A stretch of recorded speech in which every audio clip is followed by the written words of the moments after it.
Hello and welcome to today's episode of Confessions of a Yarn Addict.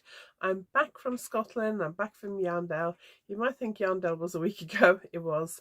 After Yarndale we went on to Scotland and had a lovely few days with my sister-in-law and her husband, and then on the way back we stopped off for 2 nights in the south of Cumbria. We have some friends that live in Lancashire, northern Lancashire, and we saw them on Sunday, and then yesterday we drove back. So today is Tuesday, 3rd of October, so we're also into Vlogtober, and I haven't filmed anything for Vlogtober yet. Well, I've started filming some stuff for Vlogtober today.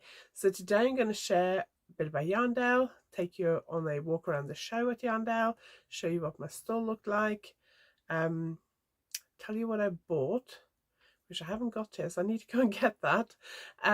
What else? We're going to talk about what I've been knitting since I've been away. I've got loads of knitting done, and I'm also going to share a few clips from some of the stuff we did in Scotland and in Cumbria on the way back on Sunday. So welcome to today's video.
If you're new here, my name is Anniken. I design knitting patterns, I teach knitting workshops online and in person, and I sell yarn through my website yarnaddict.co.uk.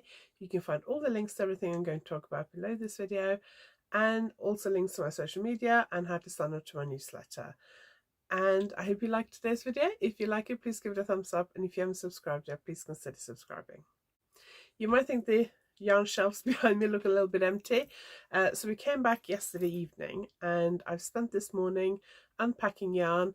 I've actually got another event in Cornwall in Liscard on Saturday, so what I'm doing is I'm actually unpacking and counting. I have to count everything so I can update my website, and I'm unpacking, sorting everything, counting everything, and then I'm putting them straight into the display boxes, cubby holes, wherever I'm going to display them in on Saturday, so that I don't have to actually unpack everything, bring it up here, and then take it back down and pack it again, because I'm teaching again on Friday. So today's Tuesday, so I got today, and it's afternoon now, so I haven't got that much time left today. Tomorrow and Thursday left to unpack everything from Yarndale and get everything counted and sorted and packed, ready for 3 bags full in Liscard on Saturday. I'm teaching all day on Friday, so my husband is going to take all the stuff down for me, hopefully before I get back, because I tend to get back a bit late. I'm teaching at the knitting hotel on Friday, and I tend to get back a bit late from there, so hopefully my husband and maybe my daughter will take all my stuff down, set up as much of my stall as he can, and then I just need to go down on Saturday morning and finish everything off. It's going to be a bit tough doing a show the day after I've been teaching, especially when I'm recovering from Yarndale and from this trip. And if you can hear, I've also got a bit of a cold. So for those of you who watched the last episode before we went away to Yarndale, which was my last podcast episode, I said in that video that we would be wearing face masks at Yarndale. And somebody actually asked me on Saturday morning, because I wasn't wearing a face mask, somebody actually said, "You're not wearing a face mask?" And I said, "No." It was very quiet the first couple of hours. So I said we thought we would wait till it gets a bit busier. And then it was very quiet the first, I would say, 2.5 hours. Both days, mainly I think because they only allowed in people who pre-booked tickets.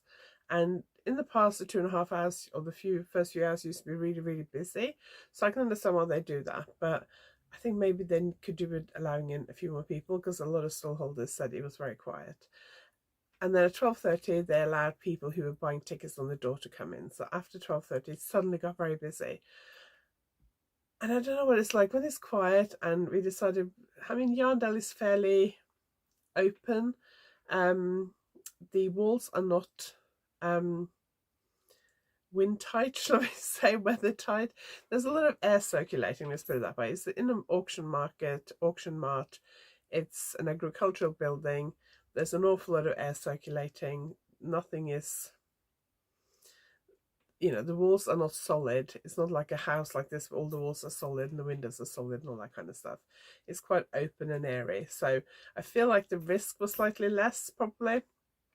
And I must admit, I don't particularly enjoy wearing a mask, but I will wear one because I do not want to catch COVID. So the plan was to put one on when it started getting busier. And then suddenly it was busier. And you feel like when you've got loads of people in your stall, if you suddenly pull out a mask and put it on, people are probably going to go, "You didn't have that on when I came in here. Do you think I got COVID?" or something like that. And also, I have in the past at other shows had people who've seen me, especially when it's been quiet, see me wearing a mask, and they've said, "Oh, would you prefer if it didn't come in?" And I'm like, "No, come in and have a look around. That's why I'm wearing a mask, so you can come in and look around." So yeah, basically we were foolish and we did not wear a mask. And then after Yarndale, we went on to Scotland. And second day we were in Scotland, Simon started coughing quite a lot and said he was feeling quite rough by sort of early afternoon. So we were actually in Inverness that day, so we went and got some COVID tests, went back to the car. We both did a COVID test in the car, they were both negative, and then Simon tested again a couple of days later. I was hoping I wasn't going to get it. I seemed to be okay till Sunday, and then I started getting a sore throat. And yesterday I felt quite rough. We were driving home yesterday, so I spent all day in the car and I hadn't slept that well. So I was just tired and feeling rough yesterday. Today I'm feeling a lot better. I sound quite bunged up, I think. My sore throat is gone. I'm not coughing as much as I don't think I'm coughing as much as Simon was. I don't feel like I've coughed a lot today. But I do sound a bit bunged up. So I just hope I'm over this enough so I don't sound like I'm ill by Friday. I'm going to do another COVID test after I finish this, and then I'll do another one on Thursday probably, just to make sure that I haven't got COVID. I don't think it is, because I think Simon would have tested positive if it was. Just very much a head cold, I think, really. So I've learned my lesson. The next show I do, which will be in the new year, I don't think I'm allowed to say what it is yet. I will be wearing a mask. So yeah, I'm a bit annoyed that I didn't do that, but anyway. So I'm going to show you a little bit from setting up at Yarndale and also from my workshop.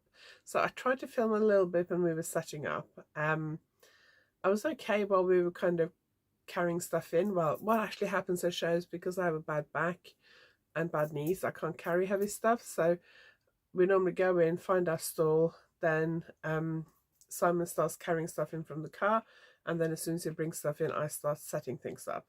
So to start with, there's not a lot I can do till he's brought in certain things. So I managed to take some video footage to start with, and then I kind of forgot about it.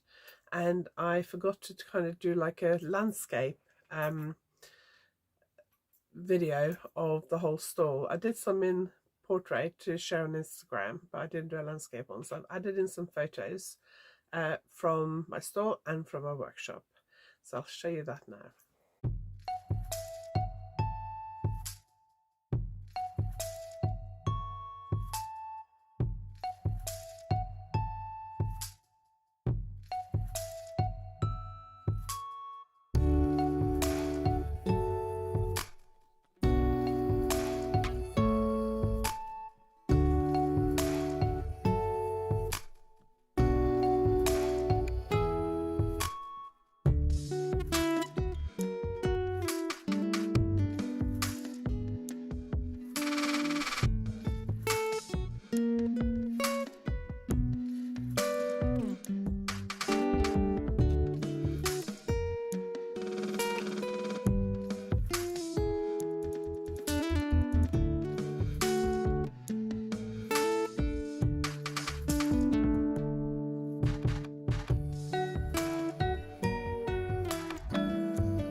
So let's talk about what I bought at Yarndale. I actually saw a couple of stalls that I really fancied getting some stuff from, but I was trying to be really controlled. I haven't got it here, but I got a ball of cumulus from Pearlessence. It's fibre space cumulus because I needed a fluffy yarn for a design submission that I had to work on while we were in Scotland, and I didn't have the right colour at home, so I got that. And I haven't got that here because it's with the yarn that I was using for swatching. But I did also get this. Now it's in plastics, it's a little bit noisy, but this is from We Country Yarns. It's 100% wool, and apologies for the lighting, it was sunny outside when I started. Now I think the sun's gone, so we'll see. The lighting has changed a bit, but this is a problem. So it's 4-ply, 100% pure wool, 10 grams each, and there are 1, 2, 3, 4, 5, 6, 7, 8, 9, 10 mini skeins, mini balls. It's from We Country Yarns. What are they called? Yes, We County Yarns. Yeah, We County Yarns. I think they're a Scottish company. I have bought some of their yarn before from Spinny Yarn in Devon, which I haven't used yet. And I think the colours I got were like purples and pinks. I think I got 2 or 3 skeins, I'm not sure. What I was actually thinking was that I might get those skeins out because I know I haven't used them, and combine them with these to design something. But I needed, they have like loads of, on their wall, they have like all these like kind of almost like small bucket things full of mini skeins, so you can just like pick and mix the colours you want. And then they also had some like ready-made sets like this. So first I was going to just pick some out of the pick and mix buckets they had, because I really thought I needed it for my design submission.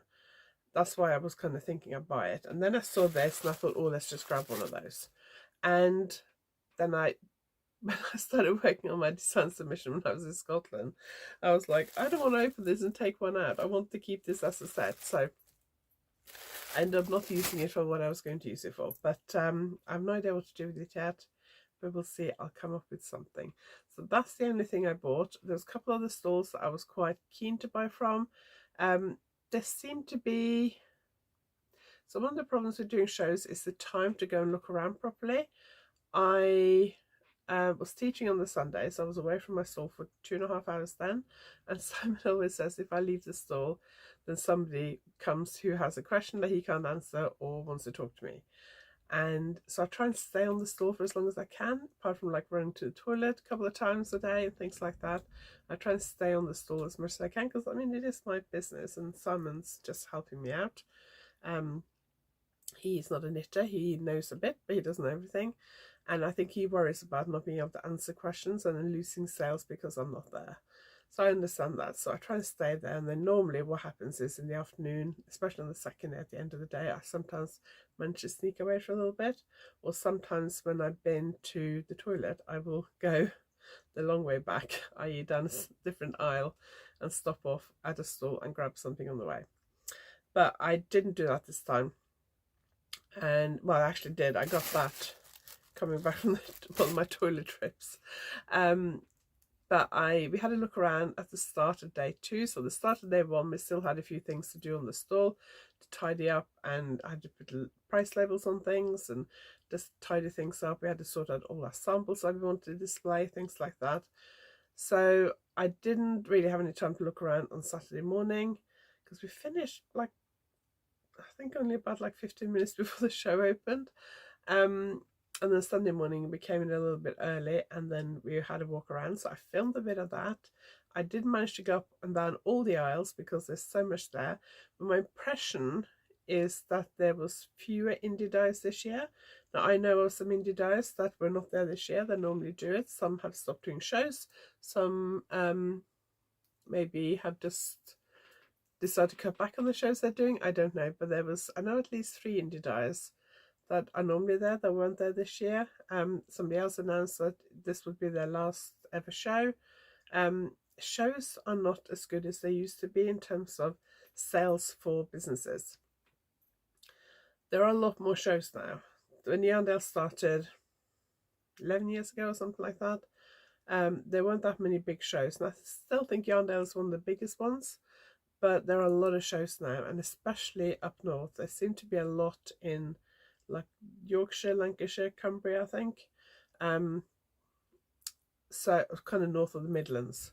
So I do think, there's a lot more choice. There's a lot more one-day shows, and people only have so much money to spend, so they're going to spend less at each show. So I think that some of the indie dives, especially the ones that have been around for a while, might find that they're not selling the amounts that they used to, and then they may decide that they're better off putting that time and effort, because a lot of time and effort goes into preparing for a show, especially if you're an indie dyer and you have to dye all your yarn as well. I just have to order mine, but if you have to dye it all, then that's a huge amount of work. And I think some people have maybe decided that it's not worth the effort and the amount of time, and they can spend their time doing other things that benefits their business more. I don't know. I'm kind of keeping shows on the kind of annual review. Obviously after COVID there was a big dip. Last year was better. This year Wonderwall was better than last year. Yarndale was slightly worse in sales than last year, but because I was teaching, that kind of made up the difference. So it wasn't much of a difference from last year, but it was a little tiny bit down, which was disappointing, because I was hoping it would be up slightly. So that was a bit disappointing. But if you did buy from me at Yarndale, thank you very much. I really appreciate it. I am hoping that by this time this video is live, my website will be updated, but I can't say for sure. But I will get it done by Thursday. If I don't get it done by Thursday, then I probably won't do it till next week. But make sure you sign up to my newsletter, because there will be a little bit of a discount. So do sign up to my newsletter so you don't miss out on that. My newsletter actually goes out at the same time as this video. But what I'll probably do is, depending on when our website is finished, I might send out the newsletter on Thursday and then send it out again early next week. I don't know yet. I'll have to see. Mainly because I didn't send a newsletter out last week when we were in Scotland. So I'm going to show you the footage I took when we had a little bit of a walk around Yarndale. Now, warning, I wasn't using my selfie stick, my can't think what it's called, stabilizer thing, which I probably should have done, but I forgot. So apologies if some of the footage is a little bit wobbly.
So let's chat about what I've been knitting.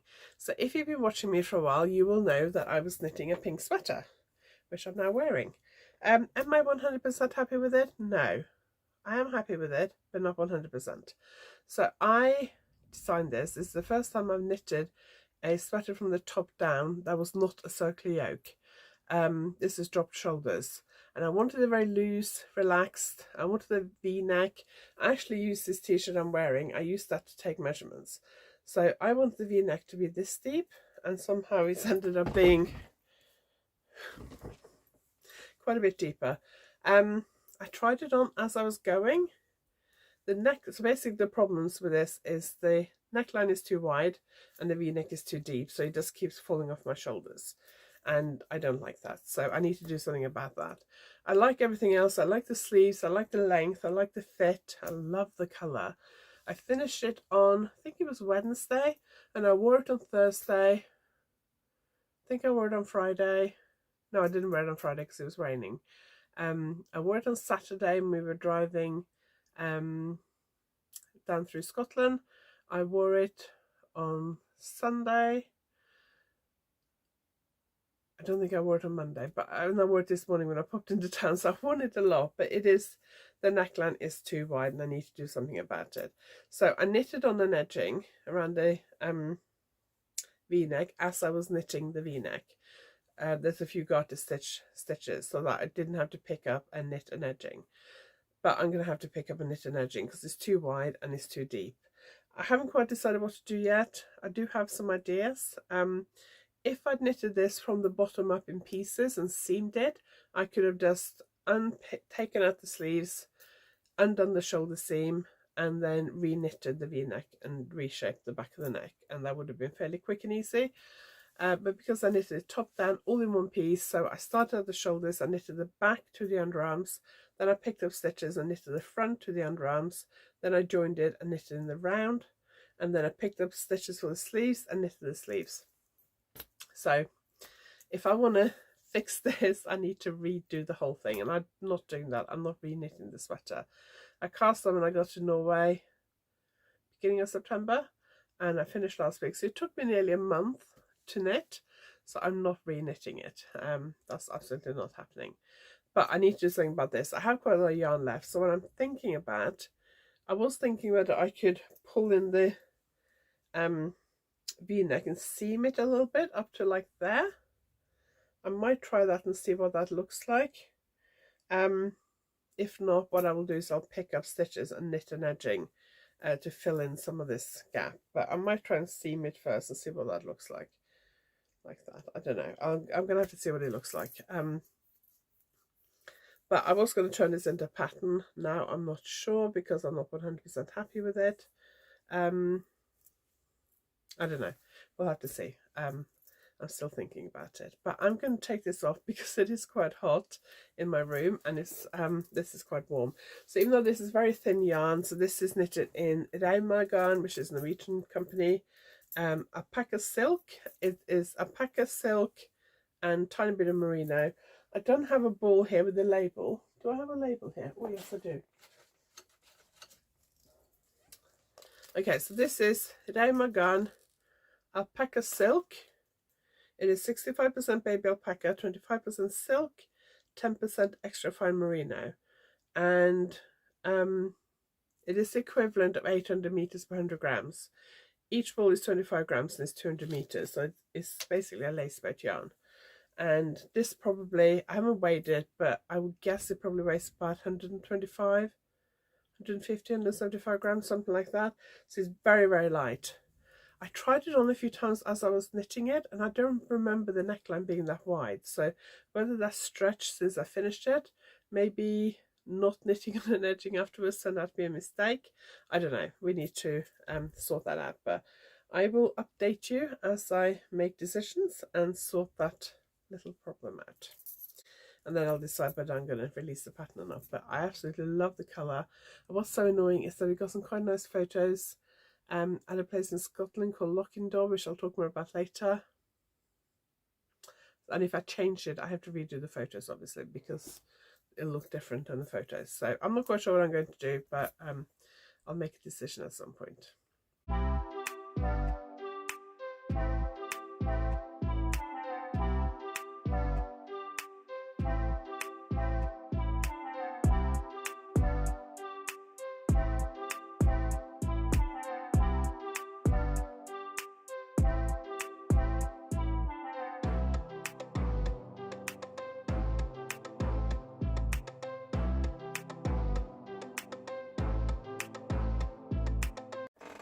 So before we went to Yarndale, I cast on for a new sock.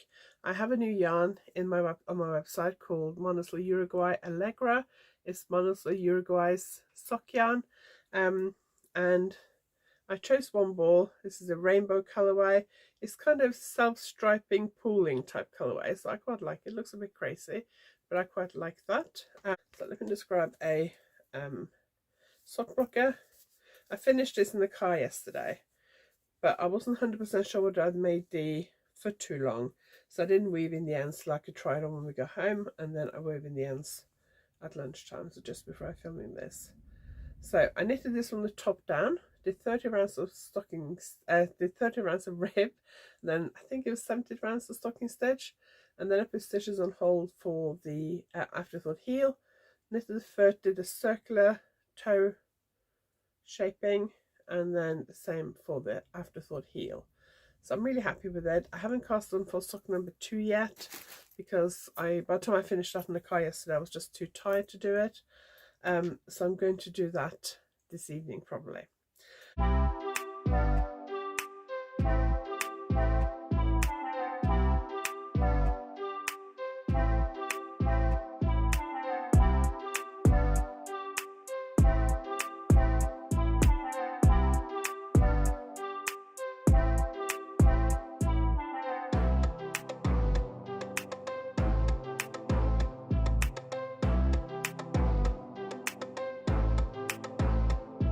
I also took with me the last 6 colours of my 2022 Botanical Yarn Advent. So the Advent consisted of 4 fades with 6 colours in each fade. So before I went, in the last video, last podcast episode, I showed you the last 2 squares of the 3rd fade. I was going to block them before we left and I didn't, so they're still waiting to be blocked. And then I took all the colours in the last fade with me and I started knitting. So this is the first one. It was either this one or this one that I knitted while watching Top Gun 2. So I was wondering, was it last year? I missed it, but it was in the cinema and I really wanted to watch it and I missed it. And we watched that for an evening in Scotland. So I knitted one of these lace squares. If that had been in the cinema, I could not have knitted a lace square, but because it was in my sister-in-law's lounge, I could knit a lace square. So I can't remember whether it was the darker one or this one that I knitted, but one of them. And I knitted a whole lace square except for the final round and the cast off. And then we have this one. These have not been blocked yet. Then we have this one, and then yesterday in the car on the way home I knitted this one, and when I cast it off I put these all on my lap on top of my glamour clutch that I was using as a project bag, and I took a picture, I posted it in Instagram stories, and I said I finished my last 6 lace squares from my Botanical Yarns Advent 2022. And then we got home, and at the end of Yarndale I grabbed 2 balls of Yachtigan merino cotton to knit another glamour clutch. I want one in a dark purple. So I grabbed the yarn and the beads and put it in a separate project bag and put that in my bag when we left, packed up for Yarndale, so that I wouldn't, if I finished all my knitting in Scotland, I'd have something to knit basically. And when I got home last night, I thought I'd better cast on for that because I'd finished my first sock and I didn't fancy casting on for the second sock. I finished all these lace squares and basically I had nothing to knit. That's not 100% true, but it's almost true. And then I opened this other project bag and I found another mini skein. So I wound the mini skein last night and I am now knitting the final lace square. So this is the final lace square in the final fade of my 2022 Advent calendar. So I'm going to finish that this afternoon and then try and see if I can block all these squares. So I'll have 8 squares to block. Problem is, the way I'm doing it with this show I'm doing on Saturday is I'm basically putting the yarn, counting the yarn, and putting it into the display units I'm going to display it in on Saturday. Then I'm stacking that up on the dining room table. The dining room table is also where I normally block my yarn, block my projects. I don't know if I'm going to be able to do both. I may have to wait till after Saturday before I can block these, but I'm hoping I'm going to try when I go downstairs and see if I can block it, and then put my blocking mats on top of some of the boxes of yarn and see if that'll work, but I don't know. We'll have to wait and see. Anyway, I I would like to finish this final square and get these blocked and then sew it together, so next time I can share with you what the final project will look like, hopefully.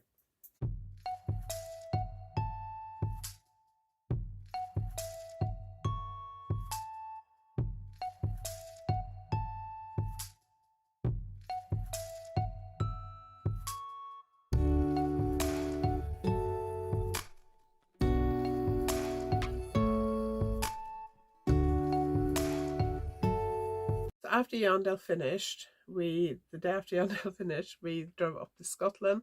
So my sister-in-law lives in the north of Scotland, not too far from Inverness, and Yorkshire is probably nearly halfway there. A little bit. I mean, if you were going straight from here to Scotland, you would not be driving by Yorkshire. You just go straight up the M6, but they're about halfway, roughly. So driving from there to Scotland was about 8 hours, I think, of driving, maybe slightly less, including breaks, obviously.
So we had a really good time in Scotland, so I'm sprinkling some of those videos throughout this video for you to enjoy.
way back we stopped at a place called Lockindorp.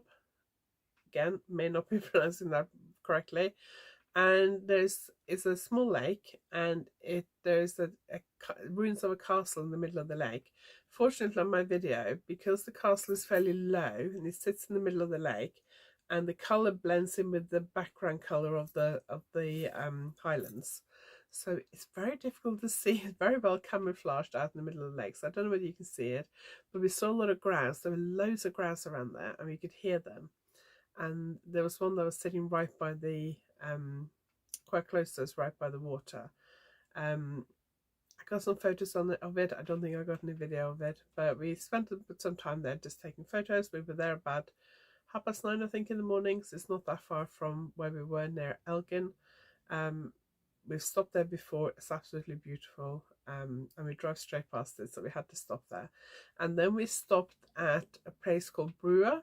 So this House of Brewer is a big shopping complex right next to the A9 north of Perth, between Perth and Inverness, and it's right next to the A9, the main road that goes north up through Scotland. And it's a great place to stop if you're looking for somewhere to have a break and something to eat. They have loads of shopping things there, the big shopping complex really, and they have a hall that's full of cashmere and knitwear, quite expensive, I will say. And they had a big food hall, they had a big restaurant, they had some fishing and like countryside stuff, they had toys, I think, I can't remember, and they had like a sales hall. I only looked around the cashmere and knitwear hall and the sales hall.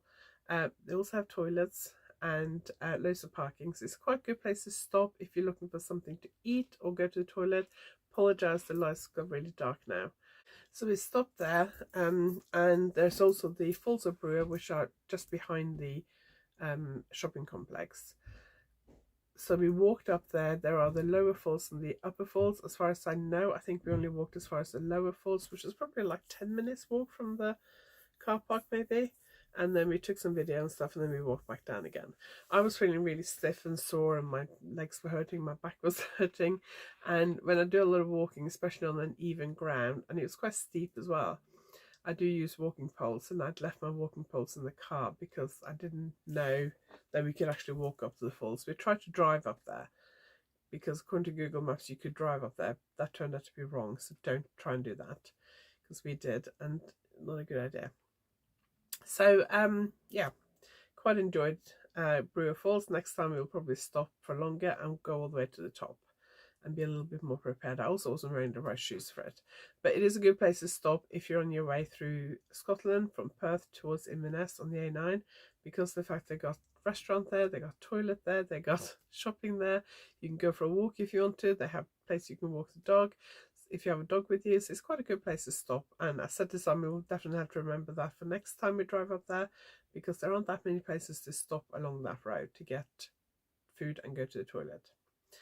Okay, so let's chat about some of the events that are coming up and Vlogtober. So I'm just going to go through some of the events that are coming up, because October is really busy. On Saturday, I'm going to be at the Three Bags Full Wool Market in Liscard in Cornwall. It's a one-day event. I'll link it below, and I will be there having a stall. It's a smaller show, but it's really good. So if you are in Devon or Cornwall, it's really worth coming along for the day. There is a train station in Liscard. Probably take you about 20 minutes for like a sort of steady walk from the train station, I would say. I don't think there's a bus, but there are usually taxis by the train station. But there's loads of parking, big car park just down the road from the public hall where the wool market is. So that's on the 7th of October. 10th of October, I'm teaching continental knitting in the morning in Liscard, and I'm teaching my Vespi cowl, which is my stranded colourwork cowl, in the afternoon. I know that workshop still has spaces on it. 12th of October, I'm teaching two colour brioche basics in the morning, so like an introduction to knitting two colour brioche. And then I'm teaching mosaic knitting in the afternoon. And I know mosaic knitting also has spaces on it. Mosaic knitting is a way of knitting colour work where you're only knitting with one colour per row, and you get really interesting results. And I hope that workshop fills up, because I really enjoy teaching it. And then the following week, on the 17th of October, I'm teaching brioche cowls that's a full day workshop, and that is only suitable if you already know how to do basic 2-colour brioche. I basically have a choice of 3 cowls: my coarse cowl, which is just a plain 2-colour brioche cowl, and then so you can choose between that or my delightful cowl or my Delicia cowl. Delightful and Delicia both have increases and decreases to create a pattern. So if you are new to brioche knitting and you've mastered the basic 2-colour brioche, but you could do a bit more practice, then I would choose the coarse cowl. And if you want to do a little bit more and you're ready to go on to increases and decreases, or you've already done increases and decreases, then you can choose one of the other 2 cowls. And you also learn how to knit brioche in the round. I'm also teaching that same workshop at Spinner Yarn in Bobby Trace in Devon on the 9th of November. I will link the workshop page on my from my website. I have a page on my website which lists all my workshop. I'll link that below, and I'll also link the shops and places I'm talking about as well. And then next week on Friday, I'm teaching brioche knitting again. 2 brioche workshops next week at the Knitting Hotel in Dawlish. That's probably full. With the Knitting Hotel, most people are there for the long weekend knitting retreat, but some people do just come for the day, and some people do just come for the workshop. So do contact Belinda, who's the owner, if you're interested. So Friday 20th October, brioche at the Knitting Hotel. 27th of October, I'm teaching again at the Knitting Hotel in Dawlish in Devon. I'm teaching my Glamour Clutch, which is this one, or my Vespi stranded colourwork cowl. So I think some people want to do that and some people want to do the Vespi cowl. So we're doing beading and colourwork. That should be fun. 31st of October, I'm teaching my professional finishing techniques workshop at Spinner Yarn in Bobby Tracy, and I'm also teaching that on Friday this week at the Knitting Hotel. But I'm assuming that's full by the time you get this video. So loads of workshops coming up in October. I've got 1, 2, 3, 4, 5, 6, 7 days of teaching in the next month. So very, very busy. I'm teaching every single week between now and we leave for Norway Christmas. So very, very busy time coming up. Okay, let's quickly talk about a bit about Vlogtober. So Vlogtober happens every October, and it's basically, I think the idea behind this is that you're supposed to film like daily vlogs to share on YouTube. I'm not sharing videos daily because that's going to be too much. And in fact, we're on the 3rd of October now. I filmed a little bit for Vlogtober this morning, and I'm hoping to film a little bit tomorrow, mainly kind of the aftermath of Yarndale. And then I will, depending on how much I film today and how much I film tomorrow, I might get that up on YouTube tomorrow on Wednesday, or it might go up on Friday. But what I'm going to try to do from next week is probably post Vlogtober videos on Tuesday and Saturday, and then do like a podcast episode on Thursday. Because Vlogtober is mostly going to be like vlog style videos, and a little bit shorter, like a little clips to what goes on behind the scenes in my life. I know that's not everyone's cup of tea, so what I'll probably do this year is try and keep the normal podcast episodes going on Thursday. I think today is going to be a very long episode because I'm catching up on 2 weeks of stuff, but normally it should be a bit smaller, shorter. So I'm probably going to carry on doing the podcast episodes on Thursday, and then try and do 2 Vlogtober videos a week as well. Maybe 3 occasionally if I'm doing a lot, I don't know. So we'll see. I'll try and give you some snippets behind the scene, little behind the scene look at some of my workshops. So if you haven't subscribed yet, do subscribe so you don't miss out. And if you don't want to miss any videos, do click the notification bell, and then you'll be notified every time I upload a new video. In August and September, I was uploading every Tuesday and Thursday. Before that, I was doing every Thursday and every other Tuesday. So I'd like to get back to doing every Tuesday and Thursday. So there will definitely be a Vlogtober video on Tuesdays, but not this week. There wasn't a Tuesday video this week. And see if I can keep up 2 videos a week for November. And then we're into, what's it called? Vlogmas in December. So that's what's happening. So we'll get into full Vlogtober mode next week, I think. You can find all the notes from this video in the description below this video. So you click where it says show more. I think if you're watching this through the YouTube app on your smart TV, it might be difficult. It's better to find the notes if you're watching it on a phone or tablet or laptop, I think. But all the links will be there. You can also go there and click the link to sign up to my newsletter, or you can go to my website, YarnAddict.co.uk. My website may reopen by the time this video goes live. It may not have. I don't know yet. Depends on how much stuff I get done tomorrow. Depends on how this cold thing goes. If I'm feeling better. Feeling a lot better today than I did yesterday, so that's good. Thank you for watching. If you like this video, please give it a thumbs up, and if you haven't subscribed yet, please consider subscribing and click the notification bell so you don't miss out on future videos. Thanks for watching, and I will see you next time.